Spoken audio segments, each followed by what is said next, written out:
자, 우리나라에는 빨간색 글씨처럼 아주 맹신하는 건 아니지만 왠지 무시하기엔 찜찜한 유명한 미신이 또 하나 있습니다. 오늘 이사 잘 부탁드려요. 아 근데 웬만해서는 이사는 손 없는 날로 하시지. 아니 많이 바쁘셨나 봐요. 바로 이사는 손 없는 날 해야 한다라는 미신입니다. 오 기자도 올해 이사했죠? 네. 예, 날짜 잡을 때 손 없는 날로 했어요? 아니 그냥 했어요. 자, 참 큰일 날 아 사람. 왜? 내가 잘못했어? 왜 그러냐?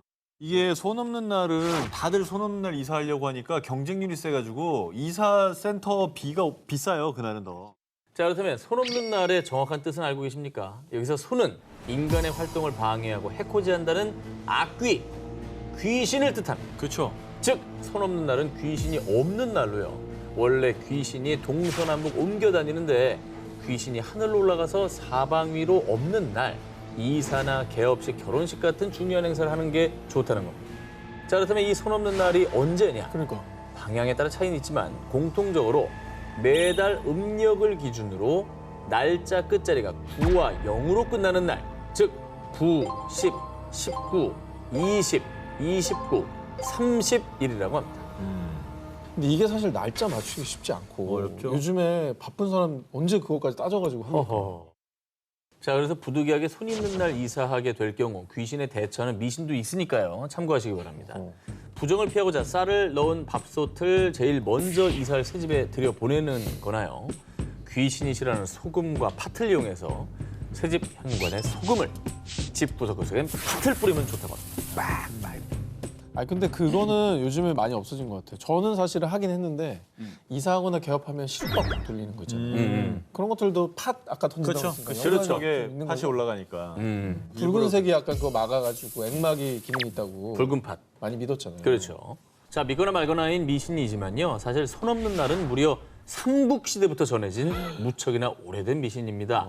신라와 백제의 최후의 전투, 황산벌 전투에 손과 관련한 설화가 전해지고 있습니다. 장군, 적군의 방향에 손이 있사오니 후면으로 우회 역습하는 건 어떻게 생각하시옵니까?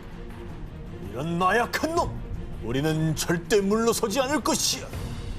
당시 한 군사가 손귀신이 두려워 상관인 계백장군에게 작전을 바꾸자고 충원했으나 계백장군이 이를 듣지 않고 정면으로 신라군에 맞섰다가 대패했다는 겁니다. 손 없는 쪽으로 갔어야죠. 손 없는 쪽으로 갔었으면 역사가 바뀌었겠네. 당연하지. 오늘 나온 얘기 중에 제일 역사가 깊지 않습니까? 좀 오래되긴 했네요. 저. 네.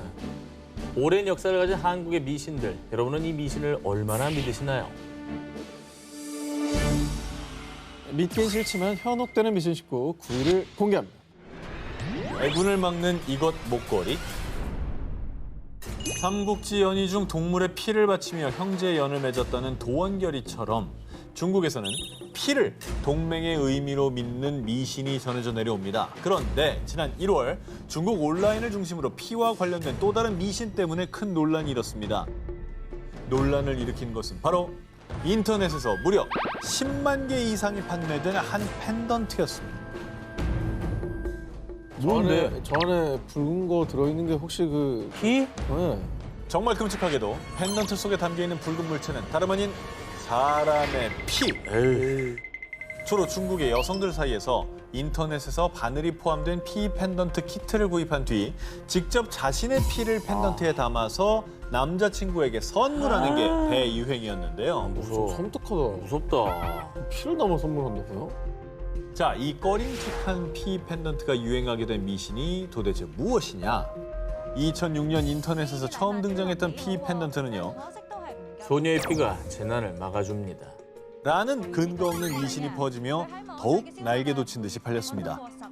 이게 결국에는 저것도 썩고 그러면 감염 위험이 있는 거 아닙니까? 그치. 이렇게 막 찌르고 피 내가지고 선물 주고 하는 게 위생적이진 않아 보이거든요. 근거가 일단 너무 없고 애군을 쫓기는커녕 이제 전염병 같이 위험한 일을 만드는 게 또 아닌가. 팬데믹인데. 그러니까. 실제로 의사들은 혈액 채취는 전문 소독 과정과 체열 기술이 필요하다며 감염 위험을 우려했고요. 피 펜던트는 악령에 대한 보호나 사랑의 징표가 아니라 감염 위험을 높일 뿐입니다. 정신 차리세요. 라며 중국 정부 역시 말도 안 되는 미신을 비난했는데요. 이 소식을 접한 사람들 역시 저런 미신을 믿다니 지금 21세기 맞아? 어이없다는 반응을 보였습니다.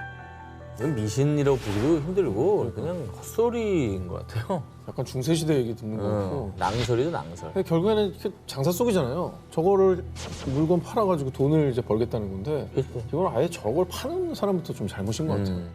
이런 말도 안 되는 미신 말고도 사랑을 표현할 방법은 얼마든지 있습니다. 어리석은 미신은 현혹하지도 현혹되지도 마시기 바랍니다. 믿긴 싫지만 현혹되는 미신 19, 12위를 공개합니다. 이탈리아 공포의 모모모의 금요일. 서양권 국가에서 13일의 금요일이란 뭔가 불운한 일들이 벌어지거나 불길한 날로 여겨지는 미신으로 유명하죠. 영화 13일의 금요일도 있었잖아요. 너무 무서운데. 제이슨 나오는 거. 맞아. 네, 진짜 무서운데. 그냥 우리나라에서도 13일의 금요일이라면 괜히 기분 나빠요. 이제는 이제 우리한테도 약간 하도 많이 봐서. 자 그런데요, 이 저 멀리 이탈리아에선 13일의 금요일이 아니라 17일의 금요일을 불길한 날로 여기는 미신이 있다고 합니다. 왜? 이것도 왜 그러죠? 자 이탈리아인들이 얼마나 이 17일의 금요일의 미신에 진심이냐면요. 17일의 금요일인데 회의는 다른 날로 잡죠. 빨리 퇴근해서 집에 가야 한단 말이에요. 우리 결혼식 날짜는 17일의 금요일만 아니면 상관없어. 그렇습니다. 17일의 금요일엔 중요한 일들을 결정하지 않는 것은 기본. 그 밖에도 숫자 17일 자체도 불길한 기운이 있다 여겨 이탈리아의 한 항공사의 좌석엔 17열이 아예 없습니다. 어머나, 17일이 없어. 15, 16, 18이네. 바로 18이죠. 그리고 17에 얽힌 또 다른 일화. 1990년 아르헨티나와의 축구 경기에서 먼저 선제골을 넣은 이탈리아. 하지만 이탈리아 사람들은 이를 오히려 불운하게 여겼다고 하는데요. 그 이유는 골을 넣은 시간이 17분이었고요. 그런데 그날의 경기 결과는 공교롭게도 승부차기 끝에 이탈리아의 패배였습니다. 저렇게까지 17일과 17일에 또 금요일을 불길하게 여기는 이유가 뭡니까? 진짜? 먼저 이탈리아인들에게 숫자 17의 의미를 살펴보면요.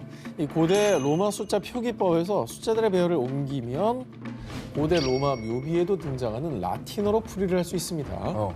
그런데 이 뜻이 바로 영어로 I have lived. 내가 살아 있었다. 즉 이 뜻이 지금 나는 죽었다라는 뜻이 내포되어 있다고 합니다. 그러니까 우리나라 사실화는 거랑 똑같은 의미예요. 똑같네. 죽는 거 싫어하는 거 똑같네. 그리고 예수가 십자가에 못 박혀 죽은 것을 기리는 날이 성금요일이기 때문에 금요일을 그리스도 순환의 날 혹은 죽음의 날로 여기는 겁니다. 그리고 2018년 8월 이탈리아 르마르쉐 해안가에서 소규모의 지진이 여러 차례 발생했는데 이날 역시 17일의 금요일이었다고 합니다. 근데 좀 많다. 뭐가.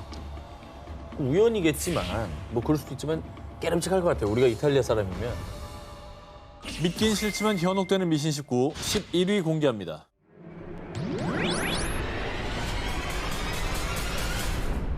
자, 이번엔 우리나라에서 유명한 미신 하나를 또 소개해드리겠습니다. 자, 두 기자님. 또 이상한 거 시키지 마. 뭘. 뭐 사진 보라 그러고 뭐 아이, 이런 거. 아이. 자, 이 펜으로 그 노트 있잖아요. 제가 나눠드렸죠. 본인 이름을 좀 써주세요. 진짜 너무하네. 많이 쓰세요. 아유. 내 이름을 써! 내 이름을 써! 에이, 정말. 뭔가 느낌이 안 좋았어. 뭔가 진짜. 빨간색으로 이름을 적으면 죽는다 혹은 재수가 없다. 오래전부터 내려오는 이 미신 때문에 우리나라 사람들은 어려서부터 왠지 모르게 빨간색으로 이름 쓰기를 꺼렸습니다. 아니 근데 이게 사실 친구들끼리 어릴 때는 빨간 펜으로 서로 그렇죠, 이름 그렇죠. 쓰리면서 막 네, 맞아요. 놀리는 거 하잖아요. 어릴 때는 놀리는 수준이 아니라 저거로 큰 싸움 됐어요. 왜 내 이름 빨간색으로 싸우기도 쓰냐. 하죠. 그럼. 사실 빨간색 지갑, 빨간색 속옷은 행운을 불러온다는 얘기도 있고 화를 쫓고 운을 부르는 부적을 쓸 때도 빨간 글씨로 쓰는데요. 왜 하필 이름은 빨간색으로 쓰지 말라는 미신이 생긴 걸까요? 그러니까. 정확한 기원은 확실치 않지만 전해져 오는 몇 가지 설들을 소개해드리겠습니다. 빨간 펜 이름 미신의 유래 첫 번째 썰. 개유정난의 살생. 후양대군이 반정을 일으킨 개유정난 당시 한 명의 살생부에 반대파 이름을 빨간색으로 적었다고 합니다. 그리고 아시다시피 살생부에 오른 반대파들은 대부분 숙청됐죠. 역사적으로 약간 데스노트 그쵸. 그런 게 있었구나. 그 빨간색으로 적은 게 이 사람들은 죽여야 된다라는 분류였군요. 그렇죠. 야, 그건 뭐 그걸로 운명이 갈렸으니까 얼마나 불안했겠어요. 역사적인 근거가 있는 거죠. 진짜 그랬을까? 빨간 펜 이름 미신의 유래 두 번째 설. 6.25 전쟁 사망자 표시요. 사망 통지서 속에 형의 이름에 빨간 줄이 그어져 있는 걸 보고 마음이 찢기는 것 같았습니다. 우리나라의 아픈 역사인 6.25 전쟁. 당시 국군에서는 전사한 병사의 이름에 빨간 줄을 쳐서 사망 표시를 했고 유족들에게 보내는 전사 통보서에도 전사자 이름을 빨간색으로 기재했다는 설입니다. 이런 소문이 파다하게 퍼지면서 이후 빨간색은 사망이다라는 인식이 이어져 왔다는 것이죠. 뭐 이미 사망한 사람의 이름을 빨간색으로 표기를 한 건데 그게 이제 결국에는 죽음 불길함의 상징이 돼버린 거네요. 그렇죠. 이 밖에도요, 빨간 펜으로 쓴 이름이 불길해 보이는 또 다른 이유가 있습니다. 교도소에 수감된 재소자 중 명찰인 수용자 번호표가 빨간색인 사람은 사형수입니다. 아, 이런 여러 가지 이유로 인해서 이름과 빨간색이 연관되면 불길하다는 인식이 퍼진 것이라는 추측이 있습니다. 그게 저는 궁금했어요, 어릴 때부터. 중요한 뭐 인감 도장 이런 거 찍을 때 이름 생긴 도장은 빨간 인주를 묻혀 찍잖아요. 그쵸. 그건 왜 또 이건 오케이인 건지. 도장 예외인 거예요? 도장은 괜찮고 빨간 글씨 이름은 찜찜하고. 근데 뭐 사실 찜찜하기만 하면 안 하면 되죠 뭐. 안 하면 빨간색으로 돼요. 이름 써야 되는 뭐 규칙이 있는 것도 아니고. 굳이 빨간색으로 이름 쓸 필요 그러니까 없잖아요. 기분 그렇죠. 나쁘면 안 하면 네. 되죠 뭐. 믿긴 싫지만 현혹되는 미신 19 14위 공개합니다. 불행이 들어오는 나이? 자, 두 기자님들 예로부터 뭐 이런 얘기 많이 들리지 않습니까? 아홉 수를 조심해라. 아하. 나 올해 삼재야. 아, 근데 이게 삼재가 저 뭐 사람마다 들어오는 해가 다 다릅니다. 이 띠별로 한 3년 동안 불운이 찾아온다고 해서 보통 뭐 삼재 때는 결혼이나 이사 이런 거 다 피하라고 그렇게 얘기를 하죠. 아니 뭐 거의 뭐 준무속인이지. 저는 뭐 무속을 아주 존중합니다. 자, 아홉 수와 삼재는 뭐 유래는 정확히 알 수가 없습니다. 예로부터 이제 우리나라에서 전해져 내려오는 속설인데요. 그런데 바다 건너 일본에도 우리나라 삼재처럼 불행한 운명, 애군이 드는 나이가 있다고 합니다. 남성은 25세, 42세, 61세. 자, 여성은 19세, 33세, 37세를 일명 야쿠도시라고 해서요. 해당 나이인 해와 그 전후를 포함한 3년간 애군이 든다는 미신입니다. 아니 전으로 플러스만 3년이면. 오 기자 42세인데? 근데 일본은 한국 나이 아니잖아. 하나 깎아주고. 내년이네. 내년이야? 아니다, 내년이네. 내년이네. 오, 내년이야. 그래, 42세래. 근데 삼재도 보통 한 3년 보니까. 네. 그러니까 삼재도 그 들삼재, 날삼재라고 하는데 이게 3년간 애군이 든다는 거니까 이게 일본 것도 우리나라랑 약간 비슷한 것 같아요. 거기서 거긴가 보죠. 아니 근데 3년 동안 애군이 된다는 얘기 이런 미신이 도대체 왜 생긴 겁니까? 일본의 야쿠도시는 약 1000년 전 헤이안 시대로부터 유래한 것으로 전해집니다. 일각에서는 남성 25세, 여성 19세가 청춘기의 끝, 남성 61세, 여성 37세가 인생의 전환기, 그리고 가장 큰 애군이 드는 나이 42는 일본어로 죽음을 뜻하는 시니와 발음이 비슷하고요. 33은 아주 나쁜 모양을 뜻하는 산잔과 발음이 비슷해서 애군이 드는 것이라고 믿었다고 합니다. 자, 그렇다면 일본인들이 야쿠도시를 얼마나 경계하느냐? 야쿠도시 때는 이사, 결혼은 금지. 그리고 일부 사람들은 연초에 액마기 의식인 일명 야쿠바라이를 한다고 합니다.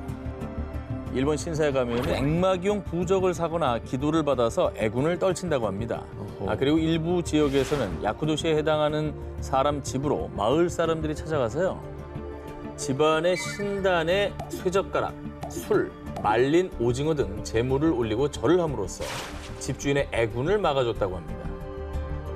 어쨌든 마을 사람들 다 함께 힘을 모아서 애군을 막아준다고 하니까 결국에는 이 사람들의 어떤 힘을 모아서 애군을 떨치려는 노력이 보이는 부분이네요. 믿긴 싫지만 현혹되는 미신 19, 13위를 공개합니다. 자, 이번 특종은 터키에서 전해지는 미신을 준비했는데요. 이 터키 하면은 뭐 우리와 형제 나라로 일컫는 그렇죠. 그런 국가 아니겠습니까? 그래서 그런지 우리와 비슷한 문화가 있다고 하는데요. 터키 문화가 비슷한 게 있대요? 자, 우리나라에서 이 복을 기원하며 집에 복조리를 부적처럼 걸어두었던 것처럼 터키의 집뿐만 아니라 거리, 상점 등 곳곳에 이 부적처럼 걸려 있는 것이 있다고 하는데요. 바로 악마의 눈이라 불리는 나자르 본주입니다.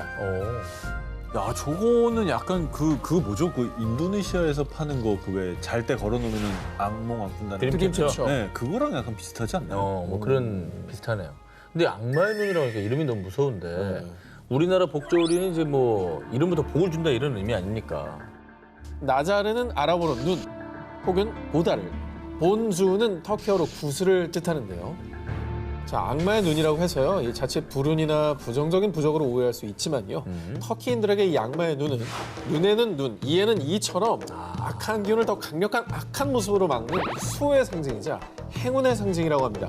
뿐만 아니라 이 우리나라에서 아기가 태어나면 부정한 것을 막기 위해서 집에 금줄을 쳤잖아요. 그죠? 터키에선 아기가 태어났을 때 할머니들이 나자르 본주를 선물해 준다고 합니다.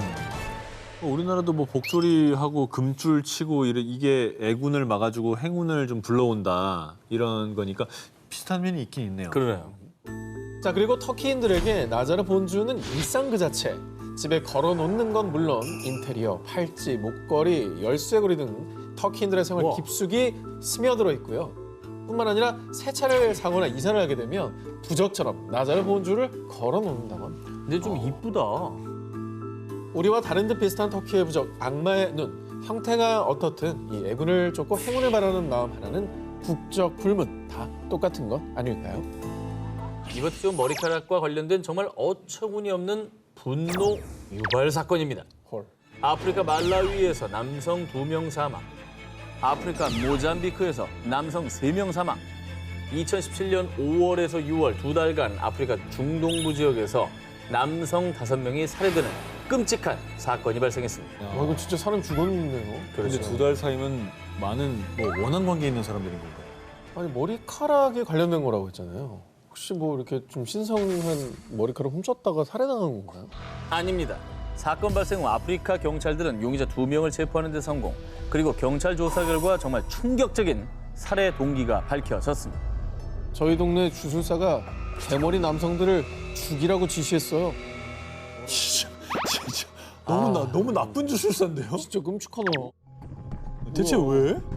살인 사건이 벌어진 아프리카 말라위와 모잠비크의 시골 마을에서는 대머리의 뇌 속에 금이 들어있다는 속설과 함께 머리카락이 없는 사람은 부유하다라는 미신이 전해지고 있습니다. 제 평생 소원은 엄청난 부자가 되는 거예요. 부자가 되게 해달라는 한 고객의 의뢰를 받은 주술사가 미신을 자신의 주술의식에 활용하기로 결심. 살인 청부업자를 고용해 대머리 남성들을 살해하라고 지시했고요. 그렇게 살해된 남성들의 신체 부위 일부를 주술의식을 치르는데 사용했던 겁니다. 그리고 이 소식이 아프리카 전역에 전해진 뒤 대머리 남성들은 공공장소에 나가는 것을 두려워하게 됐고요. 반드시 모자를 쓰고 외출하는 등 한동안 극심한 공포에 떨었다고 합니다. 아, 무서웠겠네요. 황당하죠. 21세기에 저런 일이 벌어지기도 하는구나. 근데 결국에는 그 주술사도 정말 나쁜 게 남을 희생시킨 거잖아요. 그렇죠. 내 복을 받자고. 이게 말이나 되는 얘기입니까? 자, 그런데 정말 안타깝게도요. 아프리카 말라위와 모잠비크 지역에서는 예전부터 미신에 의한 살인 사건이 종종 발생했습니다. 멜라닌 세포 결핍으로 선천적으로 하얀 피부를 가진 백색증 환자들 역시 범죄의 대상이 되곤 했는데요. 백색증 환자들의 장기를 약으로 쓰면 병을 치료할 수 있다는 아주 끔찍한 미신 때문이라고 합니다. 그리고 지금도 여전히 많은 사람들이 이 황당한 미신을 믿고 있어서요. 아프리카의 백색증 환자들은 항상 살해 위협을 느끼며 숨어 살고 있다고 합니다.